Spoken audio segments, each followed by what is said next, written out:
ইতিমধ্যে তদন্তের জন্য ডাক পড়েছে আপনাদের, এই ৫ জনের নামে ডাক পড়েছেন আগামীকাল এবং তার পরবর্তীতে ২১ তারিখে ডাক রয়েছে। কি কারণে আপনাদের কি জানানো কি হয়েছে?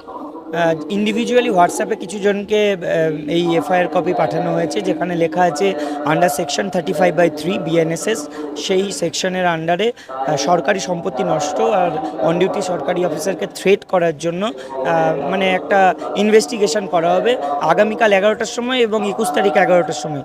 এই দুটো টাইমিং দেওয়া হয়েছে কিছু জনকে। ৫ জনের আপাতত আমরা এটা পেয়েছি। তো তারা কিভাবে এই পদক্ষেপ নেওয়া হবে না হবে আমরা লয়ারদের সাথে কথা বলছি, কিন্তু এটা আমরা কোনোভাবেই মানে কামনা করিনি। কারণ আজকে রক্ত ঝরলো আমাদের টিচারদের, মার দেওয়া হলো, মানে একদম একটা পাশবিক অত্যাচার যাকে বলা হয়। এইভাবে লাঠি চালানোর কোনো নিয়ম আছে বলে আমাদের জানা নেই। তো তাতে যন্ত্রণায় কাতরালাম আমরা, আর লাস্টে শেষ অবধি দেখছি আমাদেরকে কেস দেওয়া হলো। আমরা অন্যায্য দাবি কোনো কিছু করিনি, ন্যায্যভাবে বৈধভাবে চাকরি পেয়ে আজকে অন্যদের দোষে আমাদেরকে দাগিয়ে দেওয়া হয়েছে। আজকে আমাদের চাকরিটা অন্যের দোষের জন্য কেড়ে নেওয়া হয়েছে, আর আমরা প্রতিবাদ করতে পারবো না তা তো নয়। আর আমরা প্রতিবাদের ভাষা এমনটাও রাখিনি যেখানে হিংসাত্মক কিছু করা হয়েছে, সেরকমটাও কিছু ছিল না। তাহলে এরকমভাবে হেকেল করার কোনো মানে হয় না। আচ্ছা, আজকে ইতিমধ্যে যে অভিযোগ আনা হয়েছে, আপনাদের ৫ জনাকে যে তলব করা হয়েছে, সেখানে দাঁড়িয়ে বলা হচ্ছে, আপনি যেটা বললেন যে সরকারি সম্পত্তি নষ্ট এবং পুলিশকে হুমকি, অন্যদিকে আপনাদের গায়ে লাঠিচার্জ হলে আপনাদের রক্ত ঝরেছিল, সেক্ষেত্রে কি আপনারা কি পদক্ষেপ নেবেন এর বিরুদ্ধে? দেখুন, আমরাও নিশ্চয়ই কিছু, আমাদেরও তো অভিযোগ আছে, আমাদেরও বলার আছে। আমরা নিশ্চয়ই সেটা লয়ারদের সাথে কথা বলছি কিভাবে কি এগোনো যায়। কারণ আমরা দেখতে পাচ্ছি যে যেভাবে এই জিনিসটাকে এত বাড়িয়ে বলা হচ্ছে সেরকম কিছুই হয়নি। এটাকে এতটা বাড়িয়ে বলা হচ্ছে যেন এখানে একটা সন্ত্রাসবাদী জঙ্গি সংগঠন হামলা করেছিল, বা ভেতরে গিয়ে বিশাল কোটি কোটি টাকার সম্পত্তি, লাখ লাখ টাকার সম্পত্তি নষ্ট করা হয়েছে। আমরা ভবনের ভেতরে পর্যন্ত ঢুকিনি, বাইরেই ছিলাম, শুধু গেটটা আমরা একটু সরিয়ে দিয়ে, বাধা সরিয়ে দিয়ে ভেতরে ঢুকেছিলাম। তাহলে সেক্ষেত্রে এটা তারা বলতে পারেন যে গেটটাকে আমরা সরিয়ে দিয়ে ভেতরে ঢুকেছি, কিন্তু এটাকেই বলতে চেয়েছেন সরকারি সম্পত্তি নষ্ট, মানে বিশাল কিছু হয়ে গেছে। মানে হিংসা কোন প্রকারে ছড়িয়েছে, কাউকে মেরে ফেলেছি, কোনো বিশাল ইনজিওর্ড কারো হসপিটালে ভর্তি আছে, এরকম কিছু হয়েছে?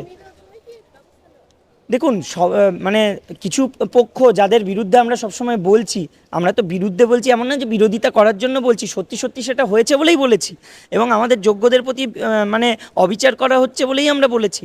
তাহলে সেক্ষেত্রে তাদের মনে হতেই পারে যে এদের ঝাঁজটা হয়তো বাড়ছে, অসন্তোষটা বেড়ে যাচ্ছে, একটু যদি দমিয়ে রাখা যায়।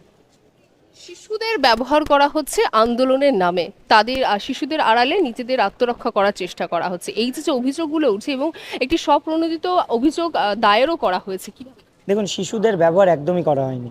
আমরা এখানে প্রতীকী ক্লাসরুমের ব্যবস্থা করেছি। গতকালও ছিল প্রতীকী ক্লাসরুমের ব্যবস্থা, আজকেও আছে, আরও গত ২-১ দিন আগেও দুবার হয়েছে।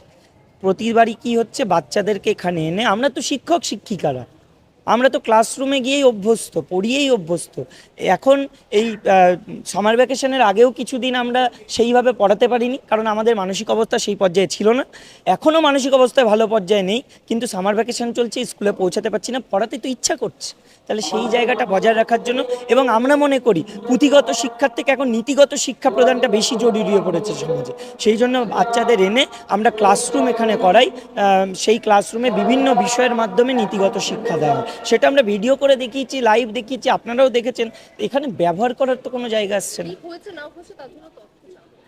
সেটা তথ্য যাদের কাছে চেয়েছে তারা দেবেন, আমাদের কাছে জিজ্ঞাসা করলে আমরা আমাদের কথাটা তুলে ধরবো।